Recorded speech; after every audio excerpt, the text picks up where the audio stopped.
Alors aujourd'hui, j'aimerais partager avec vous un cadeau extraordinaire que m'a fait Don Miguel Ruiz il y a 12 ans au Mexique.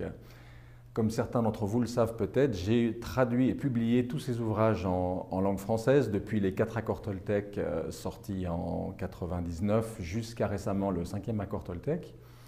Et comme je dis souvent, je ne publie pas des livres, je publie des auteurs. Enfin, je publiais à l'époque où j'étais aussi éditeur. Et donc l'intérêt pour moi, c'était de rencontrer la personne qui se trouvait derrière le livre, en particulier quand c'était des gens qui avaient produit des ouvrages qui me touchaient beaucoup. Donc après avoir lu et traduit les 4 accords Toltec, j'ai vraiment eu envie de rencontrer Miguel Ruiz. Et pour ça, j'ai profité d'un voyage qu'organisait Maude Séjournant, la directrice de la collection Le Cercle de Vie. Elle organisait un voyage pour des francophones, donc en l'occurrence des Suisses et des Français, qui sont partis 15 jours au Mexique à rencontrer Miguel. Alors moi, j'étais simplement un participant parmi une vingtaine d'autres dans ce groupe. Et ce que je n'imaginais pas du tout, c'est qu'en fait, dès le second soir de notre présence à Teotihuacan, au Mexique, j'allais recevoir cet immense cadeau de sa part. Alors cadeau, je le dis aujourd'hui, mais sur le moment, j'avoue que j'ai tout simplement pas compris dans l'immédiat ce qui m'est arrivé, puisqu'un soir, nous étions donc une vingtaine réunis dans cette pièce, et là, il me demande de venir à lui, et puis à un moment, tout d'un coup, me dit, voilà, écoute, j'aimerais que tu t'agenouilles devant telle personne qui avait là sur la gauche, et que tu lui demandes pardon. Alors vous imaginez ma surprise, mon étonnement. Je me suis dit que bon, est-ce qu'il s'était passé quelque chose au cours de ces 2 jours entre cette personne et moi dans le groupe qui justifiait une demande aussi surprenante que celle-là?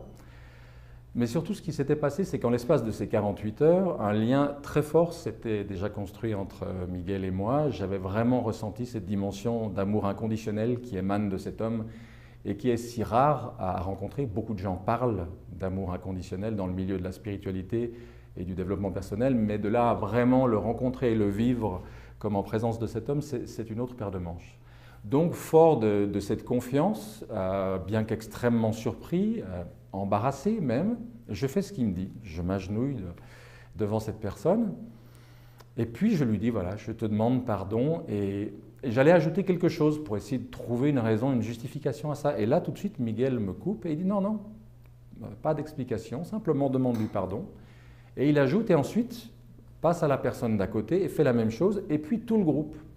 Alors imaginez-vous, on était 22 ou 24 personnes dans cette pièce, et je me trouve tout d'un coup là à me dire, je vais devoir, à genoux comme ça, demander pardon à 24 personnes. Et la situation était tellement inattendue, tellement, on va dire, énorme, que mon mental a disjoncté, j'ai cessé d'essayer de comprendre ou de réfléchir, et je me suis simplement mis à faire ce qu'il me demandait. C'est-à-dire que je me mettais devant la personne suivante, je la regardais vraiment dans les yeux, j'établissais un contact, et je lui disais, je te demande pardon. Puis la personne suivante, je te demande pardon. Et imaginez-vous, c'était des gens que je ne connaissais pratiquement pas, notre groupe était ensemble depuis 2 jours seulement, on n'a pas encore vraiment l'occasion de tisser des liens. Et je continue à faire ça, et arrivé à la 7e ou 8e personne, là tout d'un coup, je commence à sentir ce qui se passe. À travers ces personnes-là, à travers ces inconnus, j'ai presque envie de dire, qui se trouvaient là, j'ai eu le sentiment que j'étais en train de demander pardon à toutes les personnes que j'ai connues dans ma vie, avec qui il y avait un conflit, avec qui il y avait une tension, avec qui il y avait un unfinished business, comme disent les Américains. Chacune des personnes qui étaient là était comme une icône, comme un symbole. Elle représentait des gens que j'avais connus, vivants ou morts, proches ou éloignés. Et là, j'ai commencé à sentir qu'il se passait des choses très fortes. Et d'ailleurs, les personnes en face de moi aussi, beaucoup avaient les larmes aux yeux, beaucoup étaient extrêmement émus de ce qui se passait dans cette pièce.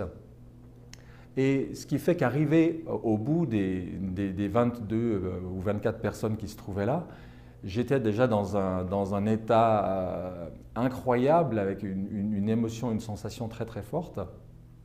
Et là, Miguel me demande de venir à lui. Et il me dit, maintenant, j'aimerais que tu demandes pardon. Il m'a dit au diable.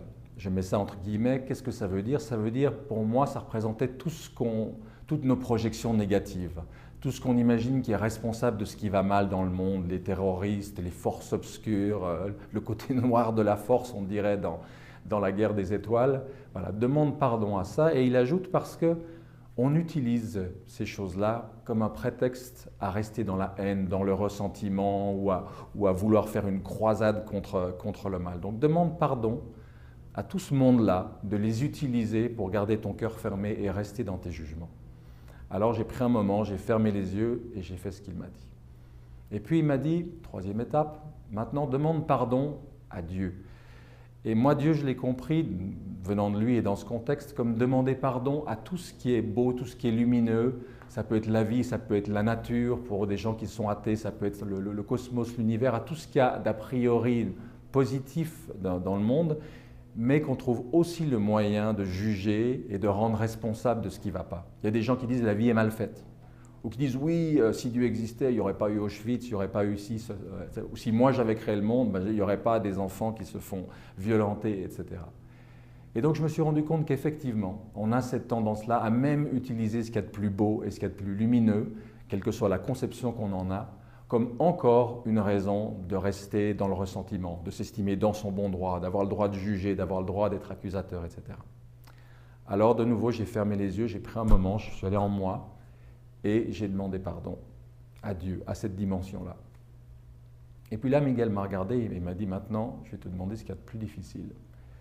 Et j'ai imaginé ce qui allait venir. Et il m'a dit, je vais te demander de te demander pardon à toi-même.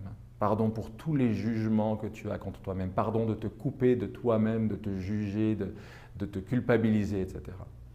Et je me suis rendu compte que s'il n'y avait pas eu ces 3 étapes avant celle-là, probablement que je n'aurais pas réussi à faire ça. Mais ces étapes progressives m'avaient préparé à ça et j'ai pu faire cette 4e et dernière étape qu'il me demandait. Et là, ça a été ce qu'en anglais on appelle une peak experience, en français expérience paroxystique. Le terme est un petit peu plus difficile à prononcer et moins courant qu'en anglais.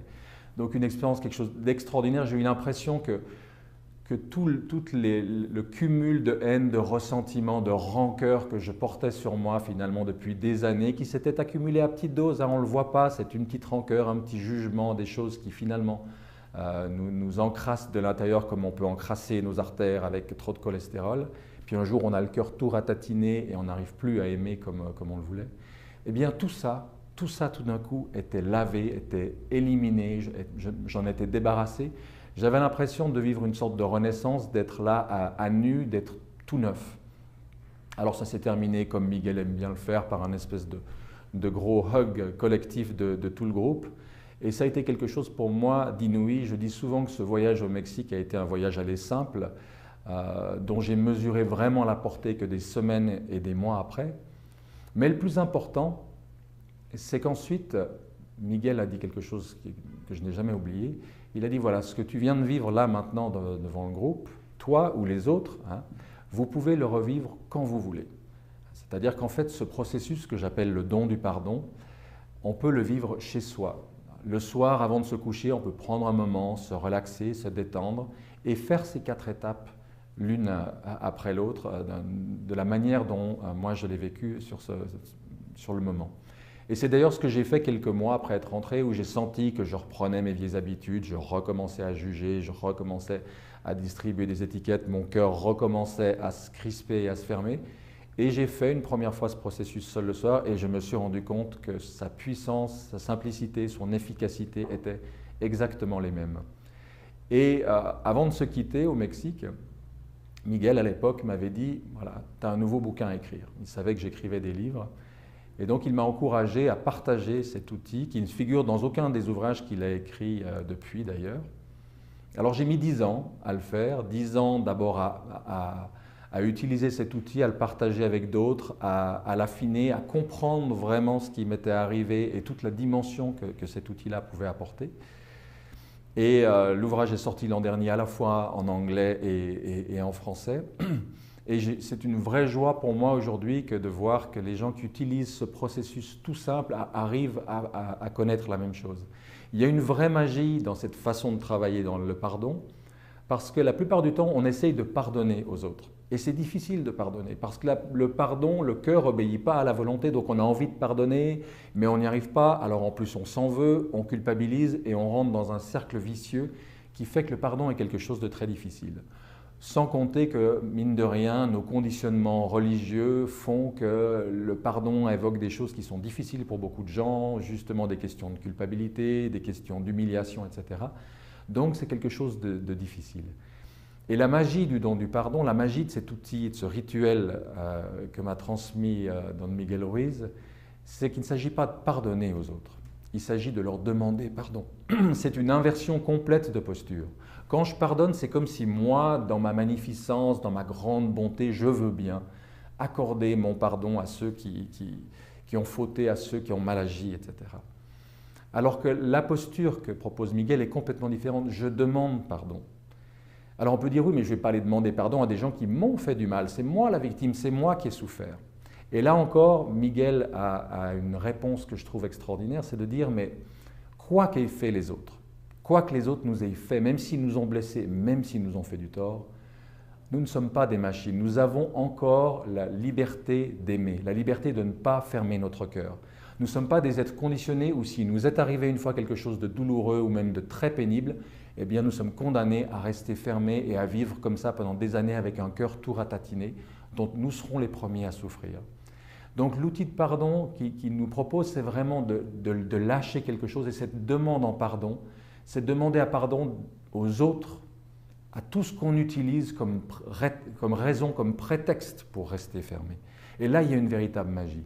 Alors demander pardon, ça ne veut pas dire qu'on donne un blanc-seing à l'autre, qu'on cautionne ce qu'il a dit ou ce qu'il a fait, ce n'est pas ça la question. On peut demander pardon et en même temps derrière, si c'est nécessaire, faire une action en justice. Ce sont deux choses qui sont séparées. Il s'agit de retrouver en fait un cœur sain, guérir son cœur, retrouver la liberté et la capacité d'aimer. C'est un outil pour moi extraordinaire, c'est vraiment pour moi une des clés de la guérison du cœur, et j'ai vu des gens qui avaient des difficultés depuis des années et des années à lâcher des choses qui, avec cet outil extrêmement simple, sont arrivés à pardonner. Soit simplement en ayant entendu parler, soit en l'ayant lu dans le livre, soit en ayant participé à l'un ou l'autre des ateliers rituels que j'anime sur ce sujet.